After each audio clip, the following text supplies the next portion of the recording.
මාටි වික්‍රමසිංහ මහත්තයාගේ නව කෙටි කතාවක් තියෙන ලස්සනනේ අලසසුවේ කියලා. පදික වේදිකාවට වෙනදාම ගෙනාවේ අපි. ඒවා මේක රෙජිස්ට්‍රේෂන් එකක්වත් නැහැනේ පාරේ දුවන්න. ඔයාට පුළුවන් නම් පාට දාලා දුවන්න තියෙන්නේ. ගෙදර තියෙන පිළිසඳර නැති වෙලානේ තියෙන්නේ. මේ ට්‍රෙන්ඩ් එක හැදුවේ 81න් 82කින් විතර පස්සේ. මේක ඔයා මං හදලා තියෙන සාල් කැන්දේ කොහෙද දෙන්න කොච්චර බිව්වද දවසට තුන් පාරක් බිව්වත් ප්‍රශ්නයක් නැහැ. මොකද ඔයා තුන් වෙලා බත් කාලා ජීවත් වෙච්ච මිනිස්සෙක්.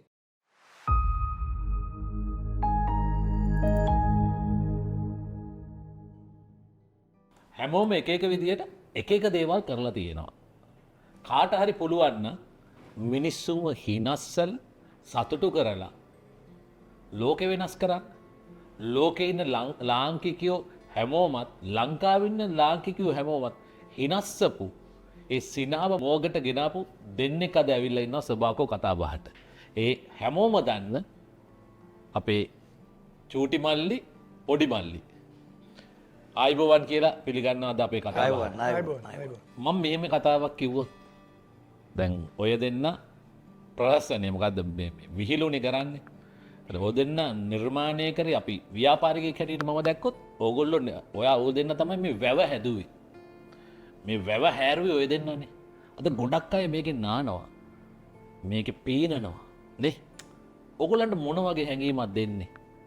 ඕගොල්ලෝ මේ වැවපු හදපු වැව දිහා එළියට ඇවිල්ලා බලනකොට මම පටන් ගන්න දා කිය.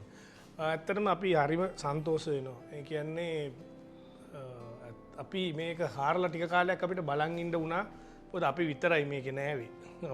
අපිට ටිකක් කලින් ආපු කණ්ඩායම් ටිකක් හිටියා. නමුත් අපිමයි කියනවට වඩා මේක අර වෙනස් විදියකට ඔය රූපවාහිනිය සහ ඔය ෂෝට් වීඩියෝස් ඔය කියන කලාව ගැනනේ කතා කරන්නේ. එතකොට ටික කාලයක් හිටියාට පස්සේ මේ කොමත් මේ මෑත අවුරුදු 5ක වගේ කාලයකින් පස්සේ තමයි ඕකට ගොඩක් කට්ටිය සම්බන්ධ වුණේ. ඉතින් අපි ඊටාම සන්තෝෂ වෙනවා. මොකද පහුවෙලා හරි අපිට අර ගාමින්ද නිතර කියන කතාවක් තියෙනවා ට්‍රෙන්ඩ් සෙටර් කෙනෙක් වෙන්න ට්‍රෙන්ඩ් එකක් තියෙන්න ඕනේ. කියන්නේ අපිට පස්සෙන් එන අර බෑකප් ජෙනරේෂන් එකක් එන්න ඕනේ. ඉතින් ඒක පස්සේ හරි ආපුවක් ගැන අපි ගොඩක් සන්තෝෂ වෙනවා. ඉතින් ඒක තාමත් දැන් මේ මෑතක ගත්තත් අපි මේ ඊයේ පෙරේදත් දැක්කා අලුතෙන් ඔය තාත්තෙකුයි පුතෙකුයි ඇවිල්ලා අපේ ඔය වීඩියෝස් අපි ඔඩියෝ එකකට කරපු එකට වීඩියෝස් දානවා. ඉතින් ඒක ගැන අපි හරි සතුටුයි. ඉතින් මොකද හේතුව මම හිතන්නේ අපිට මොනම කෙනෙකුට උනත් අපි දන්න ඕනම දෙයක් නිර්මාණය කරපු කෙනාට නෙමෙයි ඒකේ නියම භුක්තිය හම්බ වෙන්නේ. ඊට පස්සේ එන පරම්පරාවට. ඉතින් ඒ ගැන අපිට තියෙන ඉතාම හොඳ සන්තෝෂයක්. ගාමින්දට මොන වගේ මොකද අපි එක එක විදියට මේ සතුට ගන්න පුළුවන්නේ.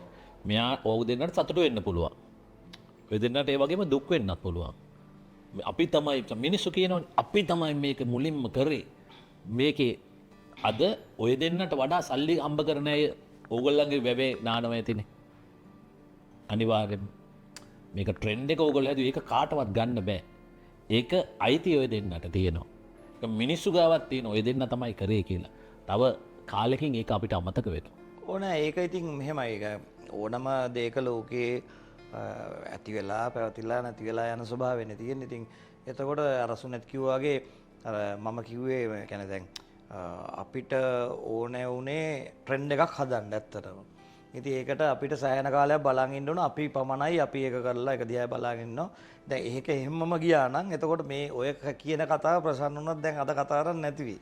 මොකද ඔය කියලා නැති වෙලා යන එක එහෙනම් කලින්ම වෙනවා. දැන් අද අපි මේ ඔයා උනත් මේ අපි ගැන මේ විදිහට කතා කරන්නේ ඒක පිටිපස්සේ කට්ටියක් ආපු හින්දා. ඉතින් හරි සතුටුයි. මුදල ගැනම නෙමෙයි. මුදල් අවශ්‍යයි තමයි. නමුත් තව තව එනවා නම් අපි කැමතියි. මොකද අපි වෙනසක් කරන්න උත්සාහ කරා. ඒක සාර්ථක වුණා කියලා කියන්නේ ඒක පිටිපස්සේ කට්ටිය ආවා කියන එක. ඉතින් දැන් ලෝකේ අර සුනෙත් කියපු විදිහට උදාහරණයක් හැටියට ගත්තොත් කවුද අපේ ෂේක්ස්පියර්ගේ නාට්‍ය කෘතීන් කතා ඒවා විශාල ඇගීමකට ලක් වුණේ ෂේක්ස්පියර් මැරිලත් අවුරුදු ගානකට පස්සේ. ඇත්තටම ෂේක්ස්පියර් මැරෙනකොට දුප්පත් වෙලා මැරුණේ. මොසාඩුත් එහෙමයි. ඉතින් නමුත් අපි එහෙම නැතුව අපි ජීවත් වෙලා ඉන්න කාලෙම ඒකෙන් අනිත් අය පළ ප්‍රයෝජනය ලබනවා. ඉතින් ඒකෙන් අපිට සතුටු වෙන්න පුළුවන්. අගයනවා ඒක. ඉතින් ඒ ෂේක්ස්පියර් ගාවට අපි මේ සමාන කරා නෙමෙයි.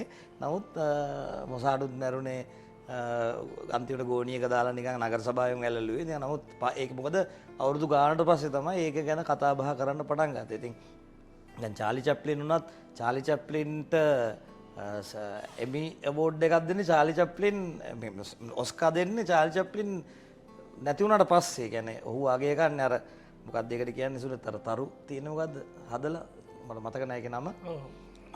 මේ හෝල් ඔෆ් ෆේම් වගේ එකක් තියෙන යන මතක නැහැ. ඒකෙත් ඒ තරුවක් හැදුවා. ඒ දැන් හදන්නේ මේ දැන් ඉන්න අය මෙයා වෙනකොට. නමුත් ඉතින් ඒ වගේ ශතකයේ හොඳම සිනමාවේදියා වුණානේ. ඔව් ඉතින් ඒ වෙනකොට ඉතින් ඔහු නෑ මම හිතන 76 ද හොද නැති වුණ චාල්ස් චැප්ලින්. ඉතින් ඊට වඩා අපි සතුටු වෙනවා මේ අපි මැරලා යන්න ඉස්සෙල්ලා. ඒ සතුට අපිට ලබන්න හම්බ වුණා. ඔය දෙන්නගේ කතා ගොඩක් මමත් අහලා දෙනවා. මම ඔය දෙන්න රසිකයෙක්නේ. ගොඩාක් බලලා තියෙනවා. ඇත්තටම මම දන්නේ නැති කෑල්ල තමයි ආනන්ද විද්‍යාලයේ සින්දු කියන වීඩියෝ මම දැකලා තියෙනවා. ඊට කලින් ඇත්තටම ඔය දෙන්නගේ පාසල් අවදිය, ළමා අවදිය, දෙමව්පියෝ කොහොමද මොන පසුබිම නිසාද මේ තන්ට යොමු වුනේ කියලා සුන්දර අතීතයක් ඇතිනේ. ඔව් ගාමිණී තමයි ආනන්ද විද්‍යාලයට ගියේ. මම ගියේ CWW කන්නාංගර විද්‍යාලයට. ඉතින් ඇත්තටම ළමා කාලේ තමයි මේ දැන් අපි දැන් මේ මෙතනට එන ගමනුත් කතා කර ආවා. ඒ කියන්නේ අර පාරේ ක්‍රිකට් ගහපු අන්තිම ජෙනරේෂන් එක වෙන්නද ඕ කියලා අපිට හිතෙනවා අපි. මොකද දැන් අපි එහෙම දකින්නේ නැහැ. ඒ කියන්නේ මම ගොඩක් පුංචි කාලේ හිටියේ ෆ්ලැට් එක ගැල්විටිකල් ෆ්ලැට්ස් වල. එතකොට ගොඩාක් අපේ වයසේ ළමයි හිටියා. ඉතින් අපේ ජීවිතේ ගෙවුනේ හරිම ලස්සන විදියකට.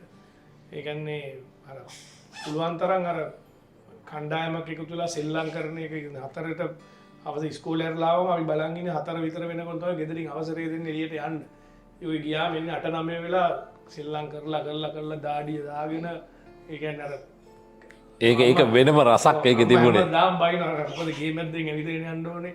අර මඩ දාගෙන දූවිලි නාගෙන එන ඒ අතීතයක් තිබුණේ. ඒ අතීතය මේ අර මොනවාද භෞතිකව ගඳ ගැසුවට දාඩිය දාලා ඒ කියන්නේ අතීතය හරි සුවඳයි. ඒක මේ මතකදී මම හිතන්නේ දැන් ඉන්න හැට කොයි තරම් තියෙනවද දන්නේ නැහැ. ඉතින් හරි අපිට ඉතින් අර ඒ කාලේ මේ කැම බීම වුණත් ඉතින් ගෙදර අම්මලානේ ඉතින් හදලා සියලු දේ හදලා දෙනවා. ඉතින් අපිත් උදේට කාප බීපු කට්ටිය. ඉතින් කොහමරි මේ වෙනකන් ඉන්නේ ඒකෙන් වෙන්න ඇති. මොකද මේ මෑතකදී කාබෝන ඒවනම් ඒ තරම්. ඒ කාලේ අපි ඔක්කොම කෑවේ ඕගනික් නේ. ඕ නෑ මම නම් කියන්නේ කෑම ගැන මට තියෙන වෙන අදහසක්. අපි මේ විවෘතාර්ථකයේ දරුවෝනේ. අපි තාම මම හිතන්නේ ඉස්සෙල්ලාම ඔය ජරාව කන්න පටන් ගත්තේ. ඔව් වෙන්න ඇති. ඒ කියන්නේ පාම් පෙති වලට මාගරින් ගාලා අපිට ලොකුවට දුන්නේ ඒ කාලේ. අපි පාංගෙන්ට කඩේ යනවා. ඒ කියන්නේ එහෙම එකක් තිබුණා ඉස්සර. ඔය පාම් බනිස් කියන කතාව කිව්වට ඉස්සර ගෙවල් වල කෑම මම මේ ඈත ගම් දනව ගැන නෙමෙයි කියන්නේ සාමාන්‍ය අර්ධ නාගරික සහ නාගරික ජීවිතය ගැන. උදේට එක්කෙනෙක් යනවනේ පාන් ගේන්න කියලා. ඔව්. දැන් එහෙම යන්නේ නැහැ. මොකද දැන් චූන් පාන් එකේ නැහින්දා. නමුත් ඒක එහෙම එකක්. එතකොට මට මතකයි අපිත් මුල්ම කාලේ බටර් කෑවෙත් නෑ ලංකාවේ ඒ කාලේ ගොඩක්. බටර් කෑවේ එක කට්ටියක් පමණයි. ඉතින් ගොඩක් මාගරින් තමයි ප්‍රොමෝට් කරේ මේක තමයි හොඳ මේක තමයි. එතකොට ඔය එළවලු තෙල් කියන බොරුව ඒ කියන්නේ සූර්යකාන්ත ඇට තෙල් ඒ වගේ දේවල් එළවලු තෙල් කියලා එළවලු බෝංචි කරල් එහෙම දාලත් මේ මම දැකලා තියෙන රූපසටහන් වල තියෙන මම හිතන්නේ ඒක පටන් ගත්තේ එතන ඒ කාලේ එළවලු වලින් තෙල් හදනවා කියලා තමයි අපිට හිතවන්න පෙළඹුවේ හිතන්න පෙළඹුවේ. ඒ කියන්නේ ඉතින් පොල් තෙල් නරකයි කියපු කාලේ ඒ කාලේ. ඉතින් එතකොට මම හිතන්නේ මේ කේඩවාදයේ පටන් ගන්න එතනින් කෑම ගැන කියනවා නම් මම හිතන්නේ එතන ඒ කියන්නේ අපි කියනවා නම් අපි ඉතින් කොල්ල කැඳ එහෙම බිව්වා ඒ ගමේ හදන ඒවා දැන් නම් බොන්නේ ඉතින් පාරේ අයිනේ තියෙනවනේ. නමුත් ඒ තිබුණාට මේ ඔය කතාව පටන් ගන්න. ඒ කියන්නේ ශීතකරණ එන්නේ ඒ වකවානුතා වැඩිපුර. එතකොට රූපවාහිනිය එන්නේ අපේ උපතෙන් පස්සේ. එතකොට ඒවෙන් තමයි ඇඩ්වර්ටයිසින් වලින් මේ කෑම ඔය සොසේජස් වගේ කෑම අපිට මතකයි ක්‍රිකට් ක්‍රීඩකයෝ කනවා. එතකොට අපිට කන්න බෑ ඒක කන්න තියෙන්නේ ඒගොල්ලන්ට ඒක මාර වටිනා කෑමක් හැටියට. ඔය මාගරින් වර්ග හරියට ඒ කාලේ ප්‍රොමෝට් වුණා. ඉතින් ඔය ස්ප්‍රෙඩ් දේවා ඒවා වටිනාකම් විශේෂයෙන් ශනික ආහාර පටන් ගත්තේ ඒ කාලේ ලොකුවට.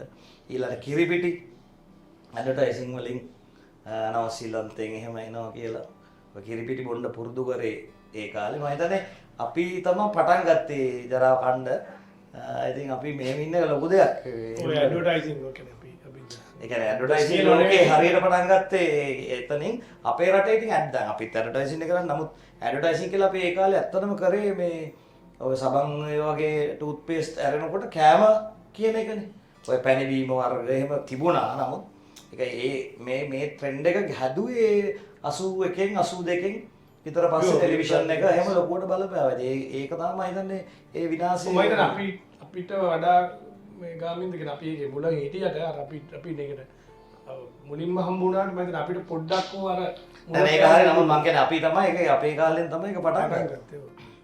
කියන්නේ 77 කියලා පටන් ගත්තා. කියන්නේ මොකද අපි 76 ඉපදිච්ච තුන් දෙනෙක් මෙතන ඉන්නේ. ඔව් හොඳ උදාහරණය තමයි අපි සාමාන්‍යයෙන් 80 ගණන් වල විශේෂයෙන්ම ওই පරණ මේ රූපවාහිනී වල ගියපු ප්‍රවෘත්ති වල එහෙම සමහර ඒවා දකින්නකොට දැන් විශේෂයෙන්ම 83 එහෙම මම දකින්න සමහර වෙලාවට දානවා. ඒවා හැම මිනිස්සුන්ගේ ඇඟවල් බලන්න පොඩ්ඩක්.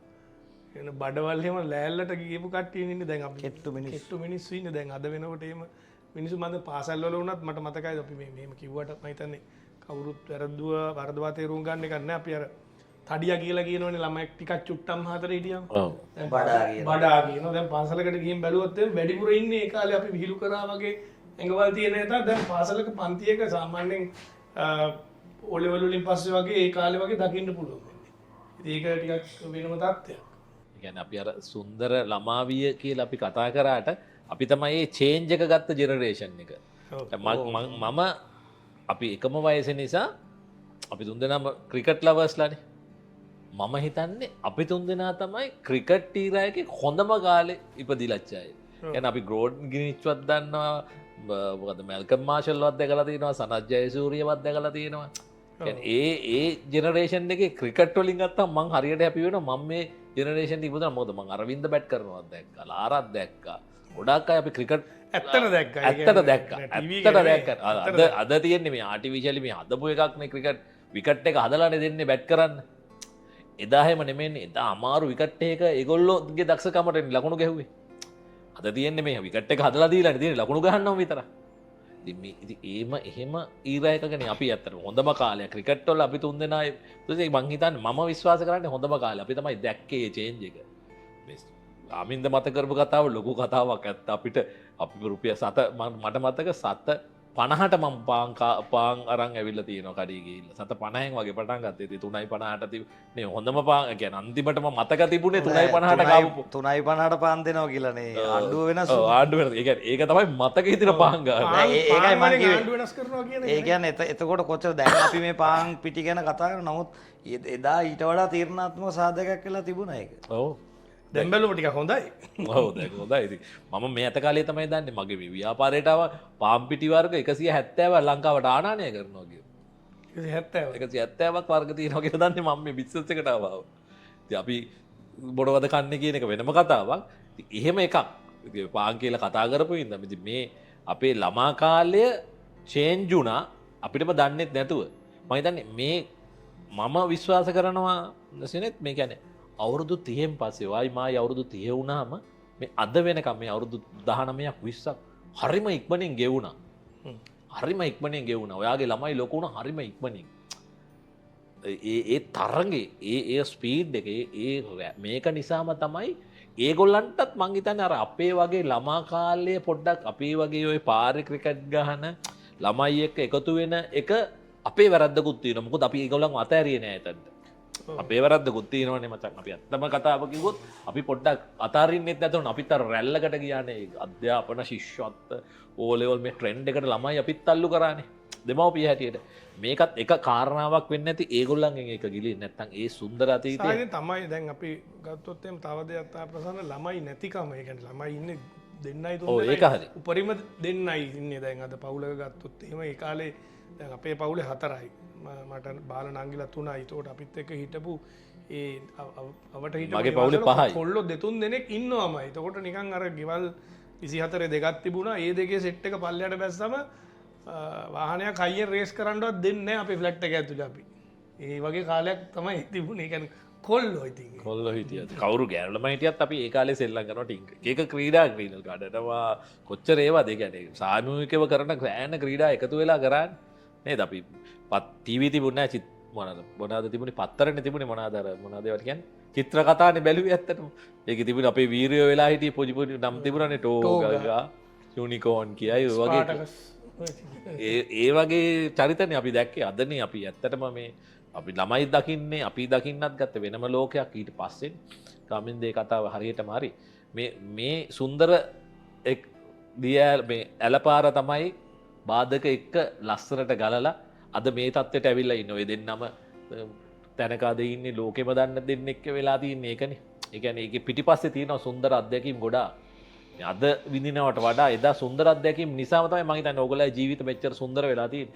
ඒ එක්ස්පීරියන්ස් නිසාම තමයි ඕගොල්ලන්ට මිනිස්සුන්ව හාස්‍ය ගන්නවන්න කියන තැනට ඕගොල්ලන්ට එන්න පුළුවන්. දැන් මේක අදනේ ඕගොල්ලෝගේ කතාව අනුව ව්‍යාපාරයක් මේක ආරම්භ වෙනකොට ඕගොල්ලන්ට මේක ආදායමක් කරන ලොකු ව්‍යාපාරයක් නෙමෙයිනේ. මේක ට්‍රෙන්ඩ් එක ඔය හදලා බලන් ඉන්න උනානේ. එදා ඒගොල්ලන්ට සල්ලි ආවේ නැහැ අදාවට. නේ එදා ඕගොල්ලන්ට තිබුණේ එකෙන් ගත්ත අත්දැකීමක් සතුටක් විතරයි. අපි මෙහෙම දෙයක් කරා කියලා. නේ එහෙම නෙමෙයිද මං කියන්නේ. ඔව් නේද? ඔව්. ඇත්තටම මෙහෙමයි ඒක විවිධ විදිහට මෙයා කරන්න පුළුවන්. දැන් ඇත්තටම එකක් මුලින්ම හැමෝටම තියෙන්න ඕනේ මම හිතන්නේ තමන් කරන දෙයට තියෙන ආශාව තමයි ඉස්සෙල්ලා තියෙන්න ඕනේ. එතකොට මේ හැබැයි ඉතින් අර දැන් අපි අර සාම්ප්‍රදායික කතාව නම් එහෙම කියන්න කැමති නැහැ. මොකද අපි හරි දුක් විඳා එහෙම තිබ්බේ නැහැ අපිට නේද? නෑ ඔව් ඒක මෙහෙමයි. අපිට දෙමාපියෝ ඉතින් දෙයියනේ කියලා කණ්ඩ බොන්න ටික දුන්නා. අපි මේ වැඩේ කරන් හිටියා. ඒ විදිහට හැබැයි මං කියන්නේ ඒකට වඩා අපි අර ඒ කියන්නේ මේ විෂය ඇතුලේ ටිකක් දුක් විඳා. ඒ කියන්නේ දුක කියන්නේ මේ ශාරීරික දුක් නෙමෙයි.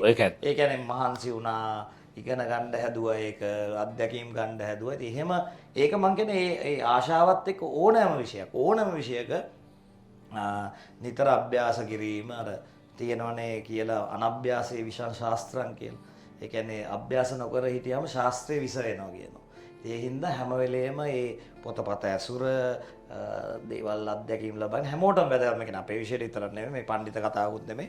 හැම වෙලේම ඉගෙන ගනිමින් ඉන්න එක තමයි. ඉතින් ඒකට අර ඒක හැම කරන්නේ තමන් කරන මොන හොයම් හෝ විෂය ගැන සතුටක් තියෙන්න ඕනේ, ඇල්මක් තියෙන්න ඕනේ. ඉතින් අපි විශේෂයෙන් සතුටු වෙනවා. දැන් අපි දෙන්න ගොඩක් විෂයන් වලට සම්බන්ධයි. එකක් ඇත්තටම අපේ මේ ව්‍යාපාර කටයුතු හැටියට කියලා මේ ආදායම් උපයන්නේ ඇත්තටම අපි මේ ඔය කියන ඒවාට වඩා මේ අපි ඇඩ්වර්ටයිසින් ප්‍රසන්න දන්නවා. අපි ප්‍රසන්න අපි හම්බුනේ මේ ඇඩ්වර්ටයිසින් නිසා ගිහිල්ලා. ඉතින් එතකොට ඒක තමයි අපේ කියන්නේ බ්‍රෙඩ් ඇන්ඩ් බටර් හොයාගන්න විදිය. අන්න එතනත් පාන් ආවා. මේ එහෙම සුද්දු කියන්නේ එහෙම. ඊට පස්සේ ඉතින් ඊළඟට මේ රයිස් ඇන්ඩ් කරි හොයාගන්න විදිය වෙනස් කරා. ඊට පස්සේ මේ එතනින් එහාට තමයි දැන් අපි ඊට පස්සේ දැන් ඔය ගැන කතා කරොත් ඒ කියන්නේ අර විෂයන් හරහා රස විඳීම. ඒ කියන්නේ අලුත් දේවල් ඉගෙන ගැනීමක් තියෙන ප්‍රමෝදය තමයි අපි දෙන්නටම තියෙන්නේ. එකක් තමයි අපි දෙන්න හරි කැමති ලෝකේ සහ විවිධ රටවල් ඇවිදින්න. මම දැන් අපි දෙන්නම රටවල් 30කට වඩා ඇවිදලා තියෙනවා. එතකොට ඒවා තැන් වල බලන්න ගිහලා ඒක එක පැත්තක්. ඊළඟට අපි ඇඩ්වර්ටයිසින් ඒක එක පැත්තක්. ඊට පස්සේ අපි දැන් ක්‍රීඩාවල් වලට සමහර ක්‍රීඩාවල් සම්බන්ධ මෙහෙම හිටියම හිතන්න එපා.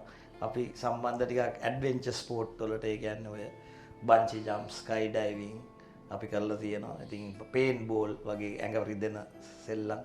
ඉතින් සයික්ලින් වගේ ඒවා. ඔය ක්‍රිකට් එකමත් පොඩක් ගහනවා. නමුත් ඊට වඩා අරවට පොඩක් කැමති නිකන් මෝටර් රේසින් වගේ බලන්න කැමති. ඉතින් ඒව බලන්න තැන් වල ගිහිල්ලා තියෙන රටවල. ඒ වගේ අර ඊළඟට දැන් ඔක්කොම කියාගෙන ආයේ මම මේ ටික කියන්නේ. ඊළඟට අපි දැන් ඔය යුනිටි, ටීම් බිල්ඩින්, මොටිවේෂන් ඒවා ගැන ඉගෙනගෙන ඒවා උගන්වන්න දෙන්නේ බාටපත් වෙලා තිනවා. දැන් අද වෙනකොට අපි ලීන් ඇන්ඩ් සික්ස් සිග්මා කියන මෙතොලොජි එක කියන්නේ ස්ට්‍රක්චර් ප්‍රොබ්ලම් සොල්විං ගැන උගන්වන මයිකල් ජේ හැරි සික්ස් සිග්මා මැනේජ්මන්ට් ඉන්ස්ටිටියුට් කියන ඇමරිකාවේ ආයතනයේ ලංකාවේ ට්‍රේනර්ස්ලා දෙන්නෙක් හැටියට කටයුතු කරනවා. දැන් ඒවා අරවට සම්බන්ධ නැහැ.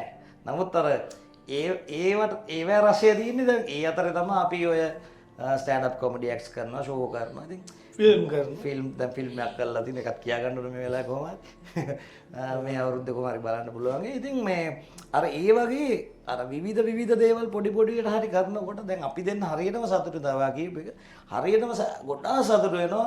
අර ඔෆිස් එක වාඩි වෙලා ලස්සන AC කාමරයක CEO වුණත් වැඩක් නැහැ මට නම් කම්පැනි එක මේ තියෙන සතුට මං හිතන්නේ ඒගොල්ලන්ට තියෙන ඇති කියලා. උදේ එන්න ඕනේ, හවස වෙනකන් ඉන්න ඕනේ, මීටින් ගොඩක්. අපි දන්නවනේ ඉතින් ලොකු ගැන. ඊට පස්සේ කාර් එක ලොකු කාර් එකක්. අපේ කාර් වලට වඩා ලොකු ඇති. ලොකු ගයක්. නමුත් ගෙදර ගිහලා ආයෙ නිදාගෙන ආයෙ උදේට එන්න ඕනේ. ඉන්ටර්නැෂනල් කම්පැනි එක නයි එකාට රැට රිපෝට් කරන්න ඕනේ. ඉතින් එහෙම ඒවා නෑ අපිට. ඉතින් ඒ වගේම අපි දෙන්න හරියම සතුටු වෙන තව දෙයක් තමයි සුනිතුයිමයි හරි කම්මැලි. ඉතින් ඒක කම්මැලිකමත් එන්ජොයි කරනවා. ඒ කියන්නේ කම්මැලිකමත් රසයක්. ඒ කියන්නේ ඒකට කියන්නේ අලස සුවේ කියලා. ඒක මාටි වික්‍රමසිංහ මහත්තයාගේ නවකතා කෙටි කතාවක් තියෙන ලස්සනනේ අලස සුවේ කියලා. ඕගොල්ලන්ගේ නමෙත් තියෙනවනේ අල කෑල්ල. අලස සුවේ කියන්නේ ඇත්තටම මේ ඔය කතා කර කර ඉන්න එක. ඔව්. ඒ වගේම මේ මිනිස්සු හිතනවා නෑ ඇත්තටම කාලය කද නෙමෙයි. ඒ අලස සුවේ තමයි අද සමාජෙට නැත්තේ. ඒ කියන්නේ හේතුව දැන් මෙහෙමනේ. දැන් අපේ අපි හිතමු දැන් යන්ත්‍රෝපකරණ අපි හිතමු වොෂින් මැෂින් එක කියලා. වොෂින් මැෂින් එක ඇවිල්ලා තින් රෙදි හොදන්න පහසු කරන්න. ඒතර ඒක පහසු කරනවා. ඒ පහසු කරාම අපේ කාලය ඉතුරු වෙනවා. දැන් අපිට එහෙම වුණා කියලා අපිට ගෙදර වොෂින් මැෂින් තියෙනවා, රයිස් කුකර් තියෙනවා, බ්ලෙන්ඩර් තියෙනවා, හයිවේ තියෙනවා, අපිට කාර් තියෙනවා. අපේ කාලය ඉතුරු වෙනවද? ෆෝන් තියෙනවා ඉස්සර. කොච්චර ඉතුරු වෙන්න ඕනද? ඒ ඉස්සර කක්වත් නැති කාලේ. ඒ මිනිස්සුන්ට ඒත් කාලේ තිබ්බා. එතකොට දැන් ඒ මොකද ඒකට හේතුව අපි හිතමු දැන් මේ උදාහරණයක් ඇරෙද්දී දැන් හයිවේ එක හැදුවම ගාල්ලට යන්න තියෙන පැයයි අපි හිතමු ගාල්ලේ මීටින් එකකට ගිහලා අපි හවස එනවනේ ඉස්සර නම් ගාල්ල වෙනවා කියන පැය 3යි ඉඳලා සමහරට රෑ ඉඳලා ඊළඟ දවස් තමයි එන්න ඕනේ මේ වැඩේ කරගෙන නැත්නම් ඒ දවසම ඉවරයි ඒකට හැබැයි අපි උදේ මීටිම 9ට දාගෙන 9ට ගිහලා මීටින් එක පැය භාගයක් කළා ආයෙ මෙහෙ 9:00 මෙහෙ 10:00ට ඇවිල්ලා ඒ ඉතුරු වෙලාව අපි පොතක් කියවනවද නිදා ගන්නවද ටීවී බලනවද ෆිල්ම් එකක් බලනවද මොකොත් නෑ අපි එතන වෙන වැඩක් දාගන්න ඉතින් එතකොට කොහොම අපේ අර ඒ සුවේ විඳින්න වෙලාව නිදා ගන්නවත් මිනිස් වෙලාවක් නැහැ මිනිසුන්ට කණ්ඩ වෙලාවක් නැහැ මේ දැන් කෑම ගැනම අපි කතා කරන්න හිතන නිසා ඒ කියන්නේ අර අපි මේ දැන් මෙහෙමනේ දැන් ඔක්කොම කරන්නේ කන්න බොන්නනේ අන්තිමට නොකානෝපිනේ වැඩ කරන්නේ ඔව් ඉස්සර මිනිස්සු ගල් වල අර මේවා අඹරලා අපේ ආච්චිලා අප්පලෙමර නියපුතුත් ගෙවිනකන් අර මේ කුරහංගල් වල මිරිස් කැලේ අඹරලානේ කෑවේ. කරලා කාලා හැබැයි අපි ඔයාට දැන් අපි ආපහු පොඩ්ඩක් අපි සබහාදහම මේ නේචර් අපිව තල්ලු කරනවා කියලා හිතන්නේ නැද්ද ආපහු පිටිපස්සට? පිටිපස්සේ සමහර නෑ පස්සට කියන්නේ ඔයා කියන එක හරි. ඒ කියන්නේ ඒ පරණ පුරුදු වලට අපිව තල්ලු කරනවා කියලා හිතන්නේ. ඒ කියන්නේ පරණ කියන මේ ගතානුගතික පරණකමට නෙමෙයි අපේ පරණ වටිනාකම් වලට අපි ආපහු යා යුතුම මොහොතක් මේක. මොකද විශේෂයෙන් අර මානසික සුවය සඳහා ශාරීරික සුවය ගැන ඔයා දන්නවා මට වඩා කියන මම එච්චර එහෙම ශාරීරික යෝග්‍යතාවකින් ඉන්න කෙනෙක් නෙමෙයි හින්දා මම ඒවට උපදෙස් දෙන්න යන්නේ නැහැ. නමුත් මම කනගාටු වෙනවා මම මේ මගේ සයිස් එක වැඩි වෙලා තියෙන එක. නමුත් මම කියන්නේ අපිට මේකේ දුවලා ගිහිල්ලා ඔක්කොම අල්ලන්න බෑ ප්‍රසන්න කොහොමද? අන්තිමට ටික දුරකින් මේක නතර කරන්න වෙනවා. ඉතින් අපි පවුනට ගොඩක් අය හිතන්නේ මේක වෙන්න ඕනේ මේක වෙන්න ඕනේ මේක නෑ අපි නම් ඒක ගොඩක් අවබෝධ කරගෙන තියෙනවා. ඉතින් ඇති වගේ කියලා අර මං කිව්ව එකයි. ඒ කම්මැලිකම ගැන මේ අනිත් අය කම්මැලි වෙන්න එපා අපි එහෙම කිව්වා කියලා. නෑ උනත් කමන්නේ උනත් කමන්නේ තමන්ගේ වැඩ ටික කරන්න ඕනේ. ඉතින් අපි වැඩ කරනවානේ. ඔව්. අපේ වැඩ දුවලා ගිහිල්ලා මොනව අල්ලන්නද ඉතින්? යන්ත අපිට කාලේ හරි අඩුයි අපි අඩු කරගෙන තියෙන්නේ සිනෙත්. ඒ කියන්නේ ගාමින්දේ කතාවේ වොෂින් මැෂින් එක ආවා ඒ කාලේ අපි තව එකකට දාලා තියෙන්නේ. අන්තිමට ගාමින්දගේ කතාව වගේම තමයි මොකද අපි ශරීර සෞඛ්‍ය ගැනත් හිතලා නැහැ. මොකද ඒකටත් අපි කාලයක් අතහැරලා නැහැ. මොකද අපි සෞඛ්‍ය සම්පන්න වුණොත් අපි නිරෝගී වුණොත් අපි ලෙඩ වුණොත් අපිට ඉන්ෂුරන්ස් තියෙයි. අපි ගෙදර අය අපිව බලාගන්නේ වෙලාවට කෑම දෙයි වීම දෙයි. හැබැයි අර පේන් එකක් තියෙනවානේ. දුකක්. ඒක අපි ගන්න ඕනේ. ඒක ගන්න කවුරුත් නැහැනේ. හැබැයි අපි සෞඛ්‍ය සම්පන්න විදිහට ජීවත් වුණොත් අපේ කාලේ හරියට කල්පනා කරගෙන හොඳ විදිහට ජීවත් වුණොත් ව්‍යායාම් කරලා හොඳ දේවල් කාලා අපි අද මේ පොල් ගෙඩියක් තෝරගන්නත් දන්නේ නැහනේ. එළවලු තෝරන්න දන්නේ අද ඉන්න අලුත් අම්මලා අලුත් ජෙනරේෂන් එක මොකද ඔක්කොම ඉන්ස්ටන්ට් වලට ගිහිල්ලා අපේ පටන් ගත්ත එක තමයි අපේ කාලේ පටන් ගත්ත අද ඒක ශීඝ්‍රයෙන් උඩට ඇවිල්ලා ඒ මොකද ඒගොල්ලෝ ඒකෙනුත් ඉතුරු කරගත්තා කියලා දෙයක් නැහැ.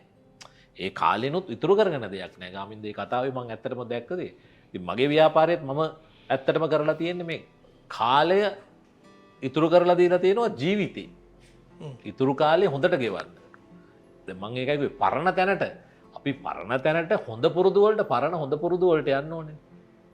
ඒක දැන් මගේ ව්‍යාපාරේ මම උත්සාහ කරලා තියෙන්නේත් ඒකයි. ඒක කරොත් තමයි අපිට ඉතුරු කාලේ හොඳට ඉන්න පුළුවන්. මොකද අපි රේස් එකක්නේ ගාමින්ද කියනවා වගේම මේ රේස් එක අපි දුවනවා. අපිට පළමිය වෙන්න ඕනේ කියන එකම නෑනේ. මේ රේස් එක ඉවර වෙනකන් දුවන්න ඕනේ. කොතනදී අපිට නවතින්න වෙයිද අපි දන්නේ නැහැ. හැබැයි මේ රේස් එක දුවන එක අපිට නවත්තන්න බෑ. අපිට පුළුවන් හැම මේ රේස් එකේ ඉන්න නම් ඉන්න ඕන මේකක් තියෙනවනේ. රේස් එකේ ඉන්න නම් අපි ලයිව් ඉන්න ඕන රේස් එකේ ඉන්න වෙනවනේ. එහෙනම් අපි ඉන්න ඕනේනේ. එහෙනම් අපි හොඳට ඉන්න ඕනේ. ඔව් දැන් ඔය අපි ගත්තොත් එහෙම දැන් බටහිර රටවල් සහ ඒවා පැත්තේ ගත්තොත් ඒ අය දැන් ස්වභාවික දේ පැත්තට නැඹුරු වෙනවනේ වැඩියෙන් එක්සර්සයිස් කරන්නේ සැලඩ් ජාති කන්නේ ගොඩක් ධාන්‍ය වර්ග කන්නේ ඒ පැත්තට ඒගොල්ලෝ දැන් ගොඩක් ඇවිල්ලා තියෙනවා. ඉතින් අර අපි තාම අර ඒගොල්ලෝ මුලින් ගෙනල්ලා දුන්නේ වැල්ලිලා ඉන්න ප්‍රශ්නකුත් තියෙනවා. ඔව් අපි අර චේන්ජ් එක අරන් තියෙන වෙන තැනකින් අල්ලගෙන තියෙන එකයි වෙලා තියෙන්නේ. චේන්ජ් එකේ හොඳ ටික තියලා වොෂින් මැෂින් එක ආවා ටයිම් එක ඉතුරු කරලා දුන්නා. ගෙදර අපිට ටයිම් එක ළමයි එක්ක ඉන්න. අපි ඒක වෙන එකට දාගෙන තියෙන්නේ නේද ගාමින්ද? ඒකමනේ කරලා තියෙන්නේ. ඒක තමයි අපිට වෙනස් කරන්න ඕනේ. ඒක තමයි උත්සාහ කරන්න ඕනේ හැමෝම මං හිතන්නේ. ඔයත් එහෙමයි මාත් එහෙමයි අපි තුන්දෙනාම උත්සාහ කරන්න ඕනේ ඒ ආපු ටයිම් එකෙන් ප්‍රයෝජන. මොකද ගොඩක් අර පිළිසඳර ගෙදර තියෙන පිළිසඳර නැති වෙලානේ තියෙන්නේ. හැමෝම එක එක මුළු වලට ගිහිල්ලා ෆෝන් එකක් එක්කනේ ඉන්නේ. මොකද ඒගොල්ලෝ ගෙදර මොකද කරේ අද මොකද කරේ කියලා නෑ. ඉස්සර අපි එහෙම කතා බහ කරන්න ටයිම් එකක් තිබුණානේ. මොකද ටෙලිෆෝන් එකක් තිබුණෙත් නෑ. ටීවී එකක් තිබුණේ සෑහෙන අපි ගෙදරක අහම්බෙන්ද ටීවී එකේ තැම ප්‍රෝග්‍රෑම් එකම බලන්නේ තිබුණේ නාට්‍ය ඔච්චර ගොඩක්. නමුත් එතකොට තිබුණේ පිළිසඳර අපි තමයි එහෙම තමයි දැනගත්තේ. යාළුවෝ ආශ්‍රය කළා තමයි අපි තොරතුරු දැනගත්තේ. අද එහෙම නෙමෙයිනේ. ඉතින් මේක නමුත් අපි අර පරණ තැනට ගියොත් තමයි අලස කතා කර ඉන්න පුළුවන්. ඉතින් අලස කතා කර මේ ඔක්කොටම ඉතින් පොඩ නිරෝගීකම කියන එක හරි වැදගත්නේ. ඉතින් මේකට එන්න ඕනේ අපි. ඉතින් නිරෝගී වෙන්න ඕනේ. ඒ කියන්නේ ඔයාව ආරක්ෂා කරගන්න. ඔයාට ආදරය කරන්න. ඔයාත් එහෙමයි. එහෙම වුණොත් තමයි ඔයාට නිරෝගී වෙන්න පුළුවන්. ඔයා නිරෝගී වුණොත් තමයි ඔයාට පවුල බලා ගන්න පුළුවන්. ඔයාගේ ළමයින්ගේ වගකීම් තියෙනවා. අපිට ඒගොල්ලෝ බලා ගන්න අපි අපිට ආදරය කරන්න ඕනේ. ඒක අනිවාර්යයෙන්ම කරන්න ඕනේ. එහෙම කරොත් තමයි මේ ගමන මේ රේස් එක අපිට පුළුවන් ස්පීඩ් එකේ හරියට යන්න පුළුවන්. අනිත් අයගේ වේගේ දුවන වේගය ගැන හිත දුවන්න ගියොත් අපි ඉක්මනට රේස් එක අදාළ කරගන්න ඕනේ. අදාළ කරගන්න ඕනේ. නමුත් අපි මේක සෞඛ්‍ය සම්පන්නව නිවැරදි විදිහට ගලාගෙන යන්න පුරුදු වුණොත් තමයි අපිට මේකෙන් නියමාකාරය තෘප්තිය ලබන්න පුළුවන්. ඕගොල්ලෝ තෘප්තිමත්නේ. ඕගොල්ලෝ කරපු දේ ගැන ඕගොල්ලන්ට තියෙන්නේ ඕගොල්ලන්ගේ සක්සස් එක අපිට එළියේ ඉඳලා කියන්න පුළුවන්. ගාමින්ද සෙන්ද සාර්ථකයි. ඒගොල්ලන් ඒක අපි තීරණය කරන්නේ එළියේ ඉඳලා මොනවද ඔයා පාවිච්චි කරන්නේ වාහනේ. ඔය දෙන්න අඳින ඇඳුම් වලින් නේ. ඔය දෙන්න ඉන්න ගෙවල් දිහා බලලා. ඇත්තටම ඕකේ තියෙන්නේ සැටිස්ෆැක්ෂන් එකනේ වටින්නේ. අපි එළියේ ඉඳලා කියනවා සාර්ථකයි කියලා. ඒක ඇත්තටම සැටිස්ෆැක්ෂන් එක දන්නේ ඔය දෙන්න විතරයිනේ. මේක මම වුණත් මම ඔන්න සල්ලි කෝටි ගාන මම ඇත්තටම සැටිස්ෆැක්ෂන් එකක් මට නැත්තම් මම තෘප්තිමත් නැත්තම් මට සල්ලි කොච්චර තිබුණත් වැඩක් නැහැ. මම මොන වාහනේ ගියත් වැඩක් නැහැ. සැටිස්ෆැක්ෂන් එකනේ වටින්නේ. මං හිතන්නේ ඔය දෙන්නටම මේ දෙක තියෙනවා. ඒක නිසා ඕගොල්ලන්ගේ සාර්ථකත්වයේ මෙච්චර රස විඳින්නේ ඕගොල්ලෝ. දැන් අපි ඔක්කොම ෂණික කෑම අපි කන්න කැමතිනේ. දැන් මම මගේ ව්‍යාපාරයේ ෂණික කෑම කන්න අපි පාස්තා වගේව කන්න ආසයි. නමුත් ඒක හොඳ විදිහට ගන්න. ඇඟට හොඳ දේවල් ටිකක් දාගෙන තමයි මුරුංගා වලින් නිල් කටර වලින් මම පාස්තා එකක් අඳුරන්න දුන්නේ. මොකද අපි හැමෝම කන්න කැමති එක හොඳ දේවල් දාලා දුන්නොත් ඔයත් කනවා, ඔයාගේ ශරීරයටත් හම් වෙනවා, අපි හැමෝටම හම් වෙනවා. අපි ළමයින්ට ලේසියිනේ මේක පුරුදු කරන්න. ඒක නිසාමයි මම ඒව හදලා දුන්නේ. දැන් සාමාන්‍යයෙන් කාර්ය බහුල ඕන කෙනෙකුට විනාඩි 4කින් හදා ගන්න පුළුවන් කැඳ එකක් මම හදලා තියලා තියෙනවා. මොකද අද ලෝකේ කිසිම වෛද්‍යවරයෙක්ගේ නිර්දේශයක් නැතුව ඔයාට කැඳ බොන්න බෑ වෙන අනිත් කැඳ කොළ කැඳ. ආයුර්වේදික වෛද්‍යවරයෙක් නිර්දේශ කරන ඔයාට මේ කොළ කැඳ එක තතිර 3ක් බොන්න. ඔයාට ඕන ඕන විදිහට කොළ කැඳ බොන්න බෑ. ඒකේ තියෙන ෆිල්ටර් වෙන සිස්ටම් එකේ වාගේ හදා ගන්නවා. නමුත් ඔයාට සහල් කැඳ එකක් ඔයා අවුරුදු 5 අවුරුදු 100ක් 200 5000ක් මිනිස්සු කාලා තියෙන බත් කන එකකින් ප්‍රශ්නයක් නැහැ. මම හදලා තියෙන්නේ ඒක. මේක ඔයා මං හදලා තියෙන සහල් කැඳ එක ඔය දෙන්න කොච්චර බිව්වද දවසට 3 පාරක් බිව්වත් ප්‍රශ්නයක් නැහැ. මොකද ඔයා 3 වෙලා බත් කාලා ජීවත් වෙච්ච මිනිස්සෙක්. අවුරුදු 49 අවුරුදු 50. ඔයාට විස වෙන්න විදියක් නැහැ. ඔයාගේ සිස්ටම් එක වෙනස් වෙන්න දෙයක් නැහැ. ඔයාට වෙන්නේ ඔයා බත් පිගානක් වෙනකොට ග්‍රෑම් 15ක විතර වීදුරුවක් බොන්නේ. මේකෙන් ඔයා ඇතරම මෙතන දැන් මම දකින්නේ දැන් මේ දැන් ප්‍රසන්නගේ උත්සාහය ගැන ගත්තාම ඒක අර අපි ඒ කාලේ පටන් ගත්තා වගේ පොඩි වැඩක්. ඒ කියන්නේ පොඩ්ඩක් අර වෙන පැත්තකට හරවගෙන හැමෝම වේගෙන් හැරෙන්නේ නැහැ, කොහොමත් ඔක්කොම හැරෙන්නේ නැහැ. නමුත් ඒක ඊටා වටින දෙයක් කියලා මම හිතනවා මේ එහෙම උත්සාහ කිරීමම.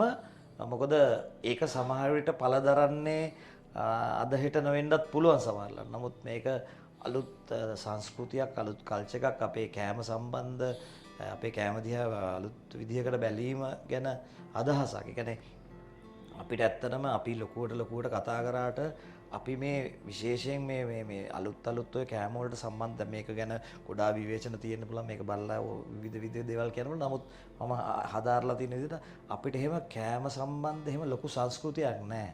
අපි කියන රජ්ජුරුව වෑංජන 32 ඒ වුණාට ගමේ ඉන්නුන් එහෙම කෑවේ නැහනේ.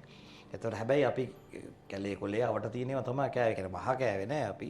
නමුත් එහෙම ලෝකේ සමහර සංස්කෘතීන්ට තියෙනවා ඒවා. ඒ කියන්නේ කණ්ඩ කලින් බොන එකක් ඊට පස්සේ එකක් දැවම කිව්වම කියන්නේ රජ කතා. එහෙම නැතිවීම තමයි අපි වේගයෙන් අනුකරණ වලට හුරු වෙන්න වෙච්ච හේතුව එක පැත්තකින්. ඒ කියන්නේ අපි පොඩ්ඩක් හැමෙලෙම ඉඳලා තියෙන චුට්ටක් අඩුවෙන් මේ වැඩේ. දැන් අපේ වැඩේදී අපේ කෑම සම්බන්ධ ටික පොඩි පෙරේත තැනක තමයි අපි ඉඳලා තියෙන්නේ. පොඩි මදි තැනක ඉඳලා තියෙන්නේ කියලා මම දකින දේ. ඒක තමයි අපි වේගයෙන් ඔය පාන්ද අනුකරණ ගාලා එළියෙන් එන ඒවට මහා වේගෙන් යොමු වෙලා තියෙනවා. නමුත් ලෝකේ රටවල් වල එහෙම වෙලා නැහැ. දැන් යුරෝපේ වගේ රටවල් වල ගත්තොත් ඒගොල්ලෝ ඒ කාලේ ඉඳලා කාපු ඒ රටාවම තමයි තාමත් ගොඩක් තියෙන්නේ. එහෙම නැති දේවල් ඕන තරම් කන බර්ගර්ස් කනවා. නමුත් මං හිතන්නේ මම කියන්නේ ඔය ලෝකේ ප්‍රසිද්ධම බර්ගර් ආයතනයක් තියෙනවා. ඒක පටන් ගත්ත තැන අද තියෙන්නේ පළවෙනි ෂොප් එකේ තියෙන මියුසියම් එක. මම හිතන්නේ ඒ රටවල් වලට වඩා අපි කියපු රටවල් වල අපි දැකලා තියෙනවා. මම නම කියන්නේ අපේ ඒ જાතියෙම බර්ගර් කඩේ ඊට වඩා සෙනග ඉන්නවා. ඒ කියන්නේ ඒ රටේ ඒ හදපු රටේ ඒක එච්චර සෙනග නැහැ. එහෙම තත්ත්වයක් තියෙනවා. ඒගොල්ලෝ ඉක්මනින් ඒක අඳුරගෙන තියෙනවා. ඉතින් අපි අර වේගෙන් ඒවට යොමු වෙනවා. දැන් අපි කුකුල් මස් විතරක් කෑවේ නෑනේ. අන්තිමට අපිට ඒක කොහොම හරි පුරුදු කරානේ. ඊට පස්සේ අපි පීසා කෑවේ නෑනේ. නමුත් අපි වේලට පීසා කන්න අපි ඉක්තා වේගෙන් පුරුදු වුණා. ඒක මම ඒකත් පටන් ගත්තේ අපි පාසල් යන කාලේ ලංකාවට පීසා. මේ එතකොට එක අවුට්ලට් එකයි තිබුණේ. අද කොහොමද? හැබැයි ඒ රටවල ඒවා ආයෙ ෂෙයා වෙමින් යනවා. ඉතින් ඒ කියන්නේ ඒකට උනේ අර දැන් මේක විවාදාත්මකයි මිනිස්සු බණී එහෙම කිව්වට නමුත් අපිට තිබුණා මේ ප්‍රශ්නේ ග්‍රීඩිකම තිබ්බා. ඒකෙන් තමයි අපිව මේ වේගෙන් මේ හැම දෙයකටම යොමු කරන්න පුළුවන් වෙලා තියෙන්නේ. ඒක ගොඩක් අර අපේ රටේම තියෙන එකක් තමයි ඔය ඇති ඔය කියන්නේ අපි පොඩි අර අල්පේච්ච කියන එක පොඩි මෝඩ තැනකින් අල්ලන් ඉන්න වෙලාවක. ඒ කියන්නේ වැරදි තැන කියන්නේ අපි ඇඳුමක් ඔය ඇති එහෙම කියන්න පුරුදු වෙලා තියෙනවා. අපි එදා වේල ටුවර්ස් කියන්න ඒක අපි හැමදේම පටන් ගන්නෙ අපේ රට එහෙමයි. ඔය හරි. පස්සේ තමයි ඒකේ ප්‍රශ්නේ එන්නේ. දැන් ප්ලාස්ටික් එන හැටි වැඩි ඕනේ නැහැ. ප්‍රයිවට් බස් එන හැටි ලංකාවට. 3 wheeler එන හැටි මං ඒවා එපා කියලා නෙමෙයි. දැන් ඒවා නියාමනය කරන්න බැරි තරමට දරුණු වෙලා තියෙනවා. නමුත් ඒ කාලේ හරි. කැමති කියලා ඒ කාලේ මට මතකයි අපි අර චූටි බස් තිබ්බේ මේ බස් නේ වෑන්. ඒවා මේක රෙජිස්ට්‍රේෂන් එකක්වත් නැහැනේ පාරේ දුවන්න. ඔයාට පුළුවන් නම් පාට දාලා දුවන්න තියෙන්නේ. ඊට පස්සේ තමයි ඒවා දැන් ඇවිල්ලා ඉතින් ඒවා ආවට දැන් එතකොට ඒ වෙන්න ඕන දේ වෙලා ඉවරයි. දැන් නීතියක් ගේන්න බැරි තරමට ඒවා ලොකු වෙලා ඒවා සංවිධාන බවට පත් වෙලා. ඉතින් ඒ පාලනයෙන් මිදිලා තියෙනවා. පාලනයෙන් මිදෙන්නෙම පටන් ගන්නෙම අපි අර ඒ කියන්නේ නියාමනයක් නැති තැනකින්. ඉතින් එතකොට ඒ කියන්නේ අපි එහෙම හිතන කමන්නේ. දැන් විශේෂයෙන් ඕනේද පදික වේදිකාවේ තියෙන වෙළඳාම් අයින් කරන්න ඕනේ කියලා එකක් එන්න ඕනද? පදික වේදිකාවට වෙළඳාම ගෙනාවේ අපි. ඒක එතකොට ගේනකොට කමන්නේ දෙන්නයිනේ 5යිනේ 6යිනේ කියලා අන්තිමට ඒක වෘත්තීය සමිතියක් හැදිලා ඊට පස්සේ උද්ඝෝෂණ වෙලා අන්තිමට දැන් අර මූලික දැන් මම දැක්කා මේ අපේ හිතුවිලි වල තියෙන මේ එක දවසකදී මම දැක්කා අර මේ මීට අවුරුදු 2-3කට කලින් අර දඩ වැඩි කරන්න හැදුවේ මේ පාරේ දඩ මුදල්. ඒ කියන්නේ 15000 20000 25000 එහෙම කරන්න හැදුවනේ. එතන මම දැක්කා මේ රියදුරෙක් කියන ප්‍රයිවට් බස් රියදුරෙක් දැන් මේමයි මේ ටයර් මෙච්චරයි මේවා තෙල් මෙච්චරයි. ඉතින් මාසෙකට දඩකොළ 5ක් ගෙවුවාම කොහොමද අපි මේක කරන්නේ? ඒ කියන්නේ මාසෙකට දඩකොළ 5ක් කියවනවා කියන්නේ ඒගොල්ලන්ගේ මේ නිකන් මේක. ඔව්. ඒ කියන්නේ ඒකත් ඒ බස් වියදමේ ගාන කොටස. එතකොට 25000 5ක් කොහොමද ගෙවන්නේ කියන එක මිසක් වැරදි නොකර යන්නේ කොහොමද කියන එක නෙමෙයි. වැරදි 5ක් කරා නම් දැන් 25000 ඉඳන් මම එකක්වත් කරන්නේ නැහැ කියන එක නෙමෙයි. ඒක නෙමෙයි. මේ කොහොමද දඩකොළ 5ක් අයක්කාම අපි කොහොමද රස්සාව කරන්න කියලා කමෙන්ට් කරනවා. ඉතින් ඒවා අන්න එහෙමනේ අපේ. ඉතින් ඒ වගේ තැනක මෙවැනි දෙයක් උඩුගම් බලා යෑමක් නමුත් ආරම්භය සහ දැන් තෑන දුරක් ඔබ ඇවිල්ලා තියෙනවා මම දන්න විදියට මමත් පාවිච්චි කරලා තියෙනවා ඉතින් මම ඒක අර විශේෂම කාරණාව තමයි දැන් ඔය අපි සහල් වර්ග ගැන කතා කරානේ දැන් බත් කන්නකොට ගොඩක් බත් කන්න එපා මේක කතන්දර එනකොට ඔය සහල් වර්ගත් හයිබ්‍රිඩ් නේ දැන් ඔය දැන් ප්‍රසන්නගේ ගොඩක් පාවිච්චි කරන්නේ පාරම්පරික හාල් පාරම්පරික සහල් ඒවා මාස 6ක් විතර සමහරලාට ඔය මාවී වර්ග මාවී මාස 6ක් මොකටද එහෙම ඒවා කාවේ ඒවා මොනවද තියෙන්නේ ඒවා සීනි තියෙනවද ඒවා ගුණ මොකක්ද කියන එක ගැන කවුරුත් දන්නේ නැහැ. ඔය හාල් බත් කන්න හාල් ඔක්කොම එකයි කැඳ විවම හාල් වැඩි ඕකනේ ඔය කියන්නේ. ඒකත් ඉතින් අර අරකම තමයි. ඉතින් ඒ කියන්නේ මාස 6ක් බලන් ඉන්න බෑ. අන්තිමට මාස 2කට 2කමාරට එනකන් හාල් ගෙනවා. ඉතින් ඒක ඉතින් ඇත්තට කොහොම හරි කරලා උක හරි අපිට කැඳ එකක් විදියට හරි එහෙම නැත්නම් පැස්ටා එකක් විදියට හරි අපිට මොන හෝ විදියකට මේක පිට්ටු එකක් විදියට හරි මේක තරුණයන්ට ළමයින්ට වැඩිහිටියන්ට දැන් අපි දන්නවා සමහර වැඩිහිටියෝ ඉන්නවා. වැඩිහිටියෙක් අපි තුමු වැඩිහිටි කෙනෙක් ඉන්නවා වයස්ගත කෙනෙක් ඒ කෙනාට කන්න කෑමක් නැහැනේ. හරියම මොකක්ද එයා කන්නේ? පිට රටයට නම් ඉන්න මොනවාරි තියෙනවා. දැන් ඒකට ආදේශක ප්‍රසන්න කියලා මේ කැඳ එකක් දුවා ඔව්. ඉතින් ඒක තමයි මම හිතන්නේ මේ අපි හිතන්න ඕනේ එතනටයි කොළඹ වන්න ඕනේ කියලා. සබාකෝ ගැන අපි කතා කරපු නිසාම පුංචි සබාකෝ නිෂ්පාදන ටිකක් තියෙනවා. බොහොම ස්තුතියි. ආයි අලුතෙන් මේ හඳුන්වලා දෙන්න දෙයක් නැහැ සබාකෝ ගැන. ඉතින් ඔයගොල්ලෝ දන්නවා ඔය පාවිච්චි කරලා තියෙනවා. සියලුම දේවල් පාවිච්චි කරලා තියෙනවා. ඒවට රස විඳලා තියෙනවා. ඒ වගේ ಗುಣ ගැන දැනিলা තියෙනවා. ඔයගොල්ලන් ෆීල් වෙලා තියෙන එකක් මේ බ්‍රෑන්ඩ් එක ඇත්තටම මේ ගෙදර මම දන්නවා. ඉතින් ඔයගොල්ලෝ මට ගොඩක් කියලා තියෙනවානේ මේක හරිම රසයි පිට්ටු කෑවා ඒක මරු මට පිට්ටු මට සිනෙත්ගේ අන්තිමට කියපක දැන් මට පිට්ටු දීලා පාටියක් දෙන්න ඕනේ. යාළුවෝ ටිකට පිට්ටු දාලා පාටියක් දෙන්න ඕනේ කියලා මට කිව්වා. ඒ කියන්නේ මිනිස්සුන්ට සංග්‍රහ කරන්න තරම් ඔයාට කියන්නේ එච්චරට ඔයාට ඒක වාව් වෙලා තියෙන නිසානේ. ඉතින් මටත් ඇත්තටම හරි සතුටුයි මේ ඒ වචනේ එදා අහන්න ලැබුණාම ඉතින් ඒක එතනට මට දෙයක් කරන්න පුළුවන් ලැබිච්ච එක ගැන මම අහිංසක තෘප්තියක් ලැබුවා. පුංචි තෑගි ටිකක් තමයි ගාමින්ද මාතයා තියෙන්නේ. ඔයා හැමදාම ඉතින් සබාකෝත් එක්ක ඉන්න නිසා ඉතින් අලුත් දේවල් නෙමෙයි. හොඳයි බොහොම ස්තුතියි අපිට අද කතා කරන්න. ඔව් කතා කරාට බොහොම ස්තුතියි. ඉතින් ජය වේවා. දිගින් දිගටම මේ වෙනස කරන්න ශක්තිය ලැබෙන්න කියලා ප්‍රාර්ථනා කරනවා.